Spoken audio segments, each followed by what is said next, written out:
It's You Had to Ask, the show where I answer your questions. And this week, my first question comes from Joanna Roberts, who says, "Hey Steve, I just wanted to say, first of all, I love your channel," which is odd for a religious person I know. "So I do wonder what you think of people who still hold religious views. I know that a lot of it is bunk, but mostly just try to stick to a don't be a dick rule because, hey, if it is all bunk anyway, we still don't have any right to be assholes to, well, anyone. I also have to say I love your 5 Stupid Things series. And where do you get the inspiration for those?" 2 questions, I know. Thank you for saying nice things. I appreciate that. What do I think of people who still hold religious views? It depends on the views, and it depends on the people. Most people I know in my personal life are religious believers at some level, whether they're deeply devout church-going people or whether they just kind of believe in some sense of spirituality or some concept of God. Most people I know and most people I have always known have been religious in some respect. And many of my favorite people are religious people.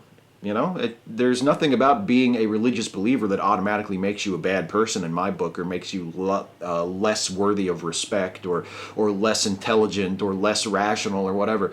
When someone holds a religious view, to me, that just means that that person and I disagree about something. That's the only thing that it necessarily means. If you believe that God exists, then you and I disagree about that. And I think you're wrong about that, because I don't think God does exist. But other than that, that doesn't mean anything else about you. It doesn't mean you're crazy. It doesn't mean you're stupid. It doesn't mean you're ignorant. It doesn't mean you're a holder of any particular kind of bigotry, or it means nothing at all other than we just happen to disagree on what the answer is to that question. Now, there are religious folks who do hold beliefs that I find not only incorrect but offensive. There are people who hold to certain forms of religion that are extremely racist or homophobic or transphobic or misogynistic. Hey, that's a big one. But that's not necessarily true of all religious people. So I don't have any sort of blanket negative feeling about people who hold religious views in general. It depends on the views and it depends on the type of people they are. As for 5 Stupid Things, it depends. Some of them come to me very sort of naturally. I'll be watching something on TV, and I'll be like, oh shit, that's something I could make a 5 Stupid Things video about, Other times people actually suggest them. Some of the ones that I've done in the past have been from viewer suggestions. The one I did on the United Nations a couple years ago was a viewer suggestion. I think the past life regression one that I just put up earlier this week was a viewer suggestion from way back in the day that I kind of remembered. But yeah, I keep a list of potential future topics, and whenever one comes to mind, I just add it to the list, and when the time comes to write new videos, I just, consult the list and go, oh, what am I doing this week? Oh, that looks good, that looks good. They could come from pretty much anywhere. Aaron Reynolds, Steve, is taking offense to things a reliable and practical way to affect change? In your discussions of gender-specific pronouns, I couldn't help but think that having more specific pronouns would be cumbersome and not really necessary. Couldn't we simply call an individual how they choose to be called? I believe by taking offense, their cause is cheapened and they are put in another box labeled whiner. This is an insensitive line to draw, to be sure. I'm not sure I'm following your line of reasoning here. You're saying that additional pronouns for people who feel like they're not represented by the traditional gender pronouns are not necessary or would be a bad thing, but then you also say, why not simply call an individual how they choose to be called? But if the individual chooses to be called by a non-traditional pronoun because they don't feel that the traditional pronouns represent them, how do those two come together? Either you say we should call people how they want to be called, and that would include using their preferred pronouns when we refer to them in that way, or we say that the feelings and the desires and the needs of those people don't matter to us and we would rather just keep our traditional pronouns. I don't see how you can have it both ways there. Taking offense by itself doesn't really accomplish anything, but it's important, I think, to be aware when something that we do, something that most of us take for granted, is, as it turns out, incredibly offensive to a portion of the population. I think if a group of people says, wait a minute, there's this thing that the rest of you guys do all the time, and it really hurts us, I think that's worth paying attention to and worth changing. The offense by itself isn't going to change anything, but the offense can be the starting point, the point where people start to raise their hands and go, hold on, can we just do something else? Because what we're doing now is really hurtful to a lot of us, and we don't really see why you have to do it that way. Can't you do it this way, and then it'll be better for everybody? The offense can be sort of the spark that ignites what eventually becomes the social change, but the offense by itself isn't enough. Gentle Hum 1. Hey Steve, I need some advice. I have major depressive disorder and have had it for 35 years. Most episodes last between 3 months and a year, then I emerge and am okay for another 6 months to 2 years before it hits again. I have a long-term trusted therapist and medication that keeps me barely functional, and I've learned many coping techniques. But the current depression has lasted over 2 years and seems to have no signs of ending.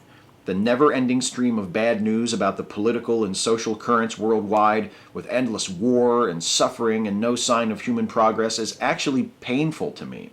I see people who are fighting to make the world a better place, encouraging understanding and inclusion, getting smacked down on every side by bullies and bigots.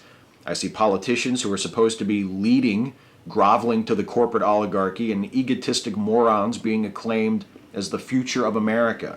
In other words, I'm losing hope that the world is worth being in, and I'm withdrawing more and more into myself and becoming a hermit with as little contact with other people as possible because I simply can't stand the hate anymore. Every day the will to go on, to fight this endless depression, ebbs away a little bit more. What can I do to find hope? I know I should be helping others to make the world better, but I have no energy left to fight, and I feel so worthless I can't imagine anything I do to be useful. Do you ever feel hopeless? What do you do to make yourself feel better?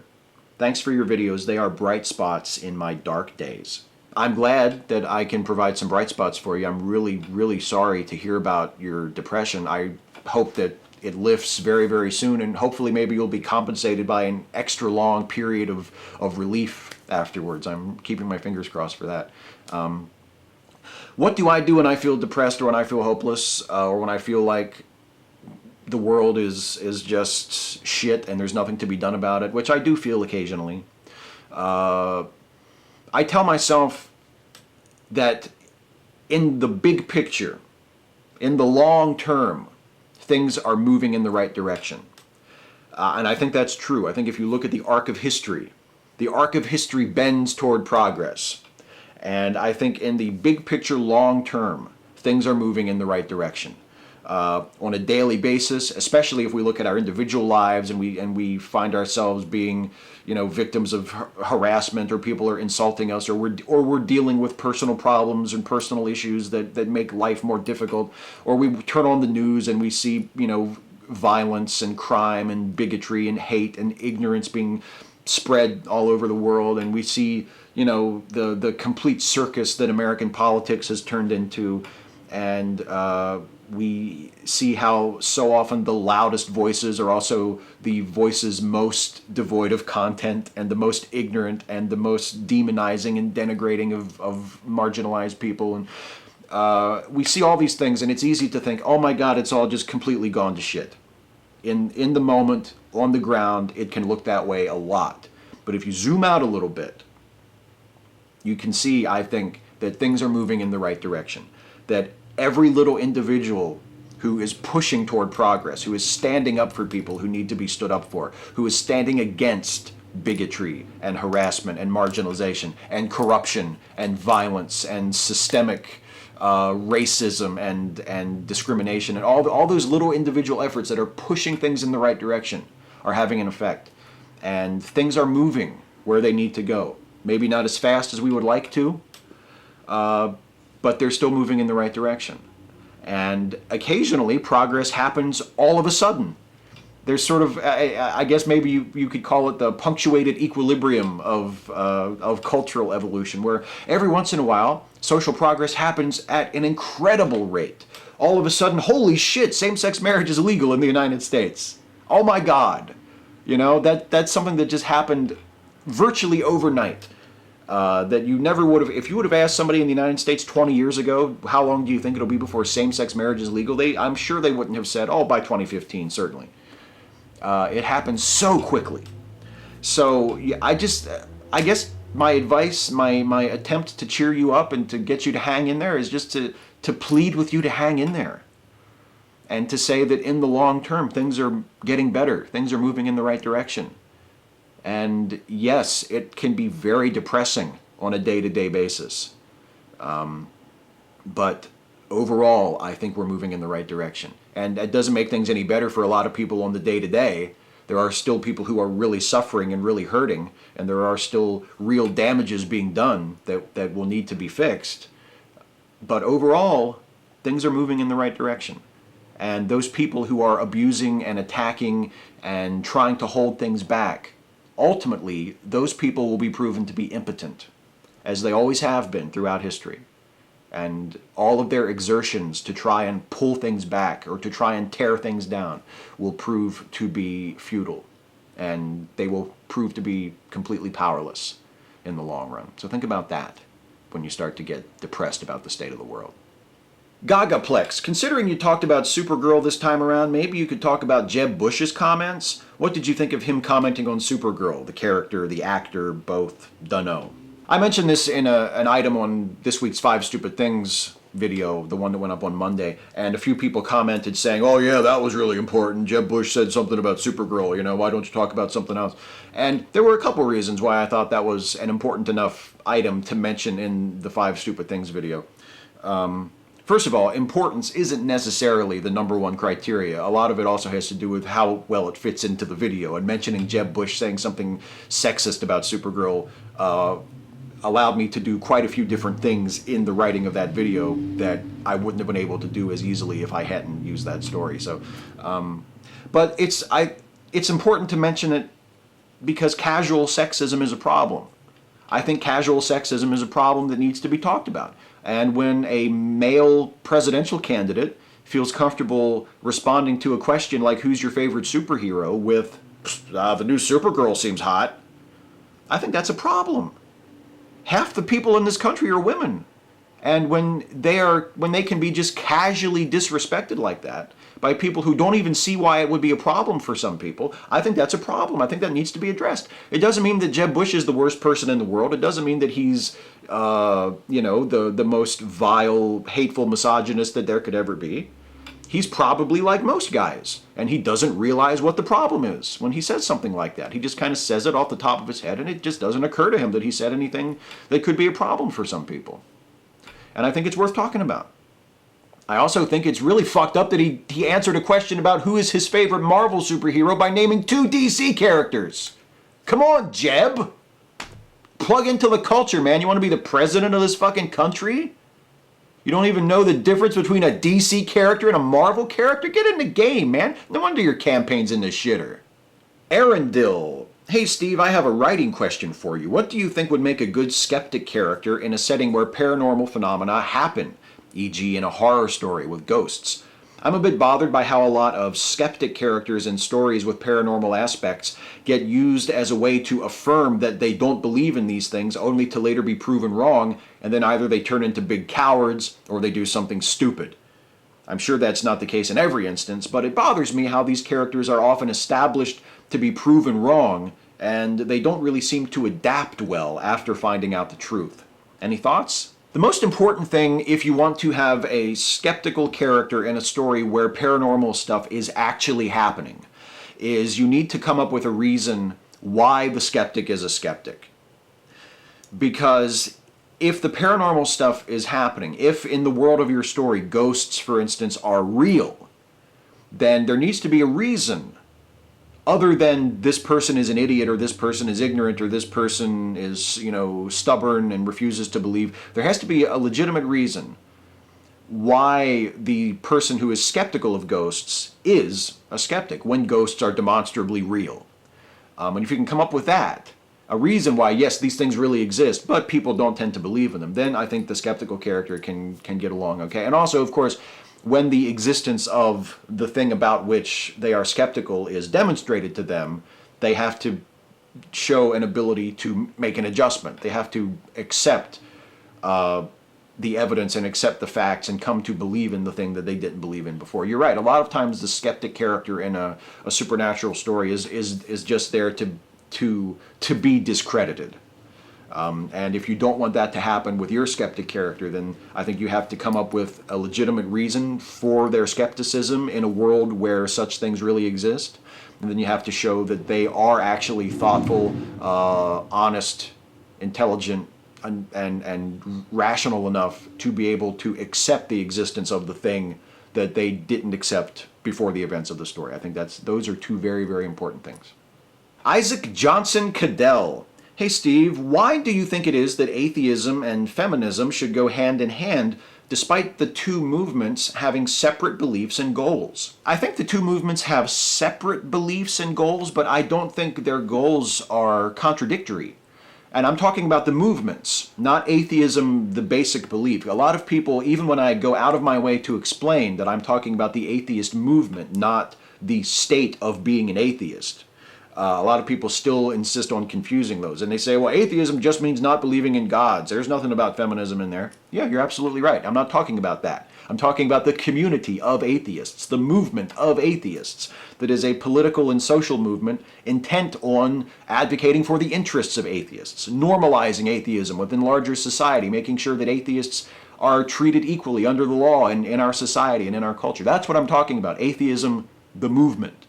And atheism, the movement, is a minority rights movement. It is a human rights movement. It is advocating equality and fair treatment for atheists. And feminism is also a political and social equality movement. It is advocating political and social and economic and all sorts of other kinds of equality for women. Two human rights movements advocating for equality and fair treatment of the group on which they are centered. They should not be in conflict with each other. They should be they're pushing in the same direction. So there's no reason why you shouldn't be able to be an atheist and a feminist, because they're not, their primary goals, their essential goals are not in conflict. Actually, if you subtract the specific groups on which the two movements are centered, their goals are the same. Equality, fairness, fair treatment for everybody. So there's no reason why they should be in opposition. Now, you don't have to be a feminist in order to be an atheist, and you don't have to be an atheist in order to be a feminist. The two movements are separate, and they're centered on different groups, and that's completely fine. But they're not enemies. They shouldn't be. They're both human rights groups. NH5316. Hi, Steve. What do you think the effect would be on humanity as a whole if the first person on Mars was a woman? Thanks in advance. I think having the first person on Mars be a woman would certainly strike a blow against the idea of men as the default gender, which I think would be a wonderful thing. We think this way because we've just always thought this way. We've been conditioned to think this way because we have a male-dominated society, a male-dominated culture, where the values of men are generally the default set. And it doesn't have to be that way. And I think the first person on Mars being a woman would be huge for that. It would be wonderful to have that role model, not just for little girls, but for little boys as well, to be able to say, look, this is what the world can be.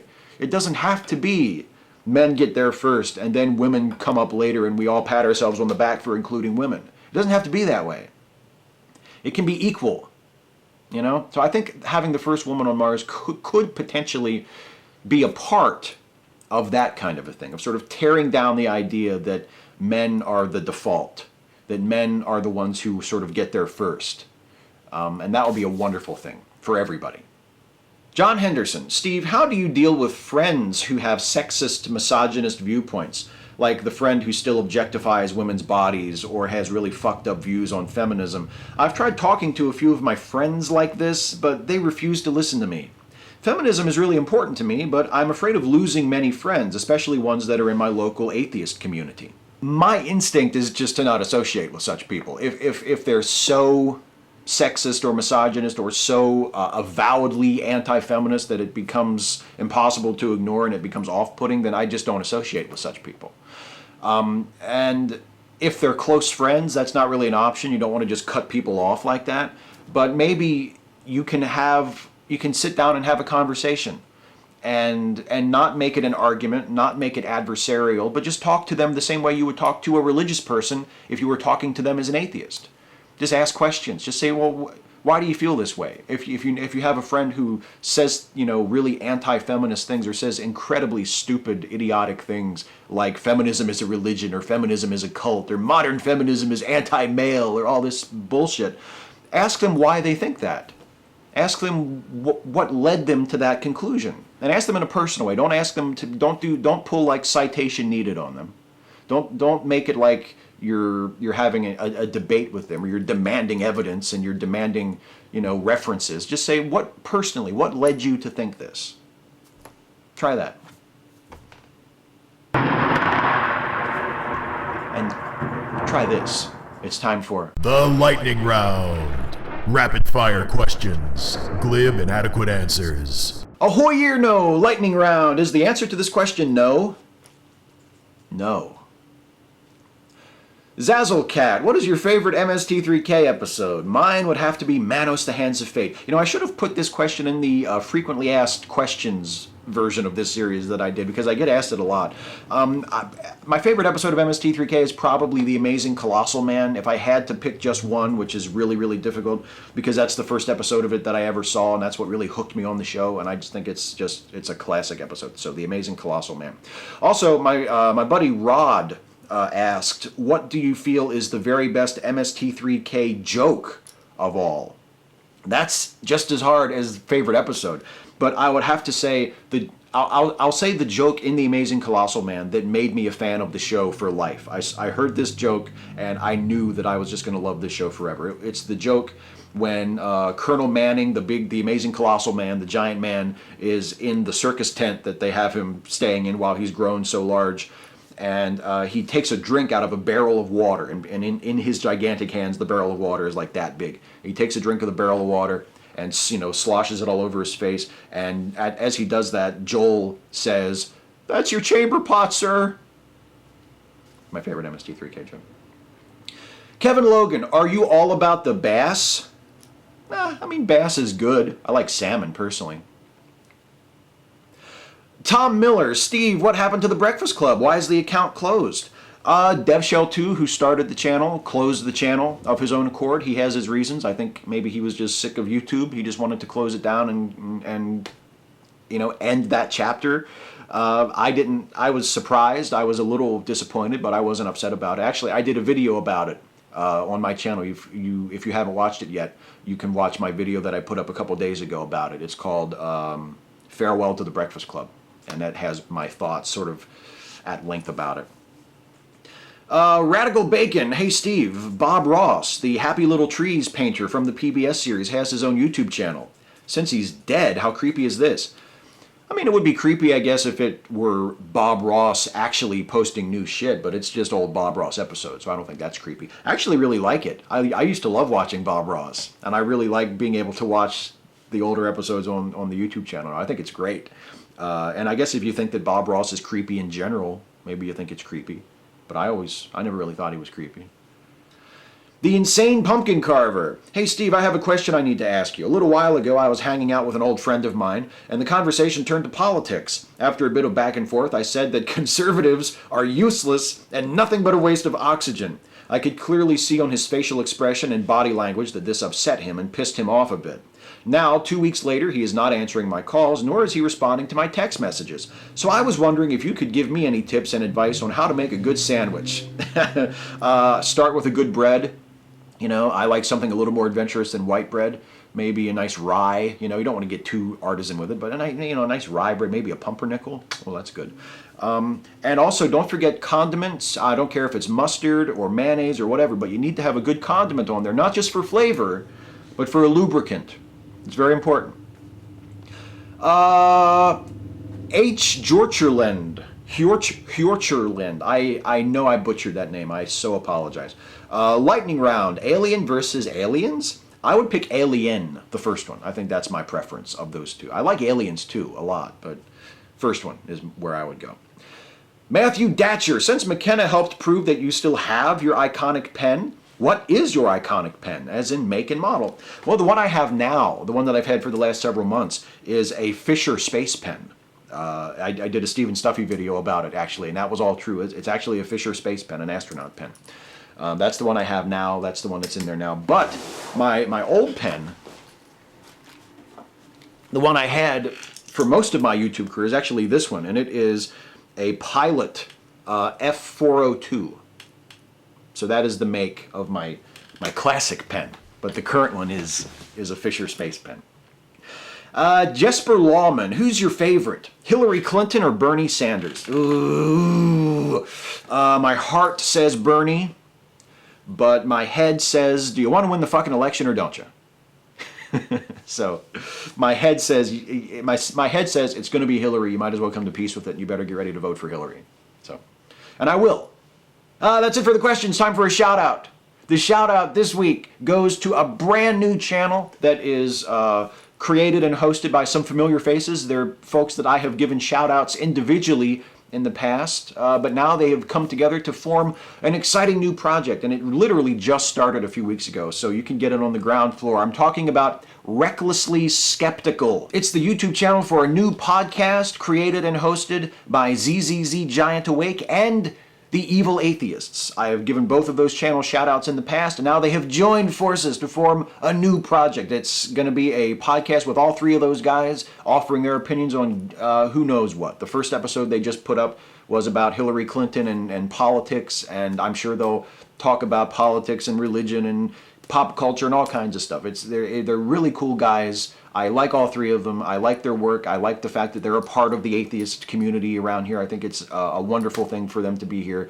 And I really think it's cool that they're doing things all as a team, because they collaborate a lot anyway on each other's channel. So why wouldn't they start their own project? So Recklessly Skeptical, check it out. You can get in on the ground floor. They're just starting. So you can be there in the early years. You can be there when they become a huge fucking channel and they have 1 million subscribers. You can say, I was in there. I was subscriber number 50 or whatever the fuck. Do it. Subscribe to Recklessly Skeptical. Support this new awesome channel. I highly recommend it. I also want to remind you that this weekend is the Atheists on Facebook online convention. I mentioned this in the shout out, I think 2 weeks ago.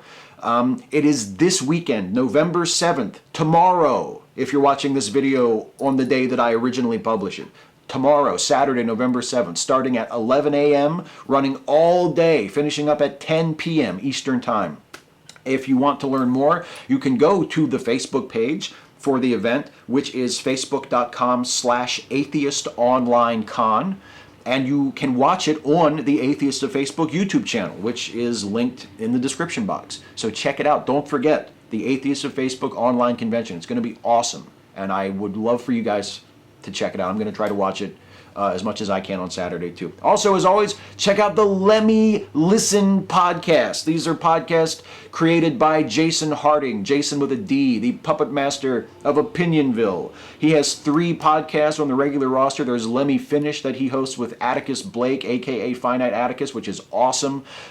There is American Monsters and How to Destroy Them, the great improv comedy podcast that is like a cross between Twin Peaks and Coast to Coast AM. And there is Late Seating, which he co-hosts with me. And every 2 weeks we have a new episode, and you can listen to the most recent episode if you haven't already. Last week was the last new episode we put up. It was the original 1931 Universal Dracula starring Bela Lugosi, super spooky Halloween episode. Check that out. You can check out all of the Lemme Listen podcasts at lemmelistenpodcasts.com, and I highly recommend that you do. Well, that's it for me, everybody. I'm out of here for another week. Please leave a comment on this video asking me your question for next time. You can ask me anything about anything. Nothing is too serious, nothing is too silly, and I will be back next week to answer as many of them as I possibly can. So until then, I'll see you. Take care, everybody. Hey folks, me again. Hope you enjoyed the video. If you did, please like it, share it, subscribe to the channel if you're not subscribed already, and also please consider helping me to make more videos like this by becoming a supporter of mine on Patreon. You can go to patreon.com/Steve Shives to become a patron of this channel. Thank you guys so much for watching, and I'll see you next time.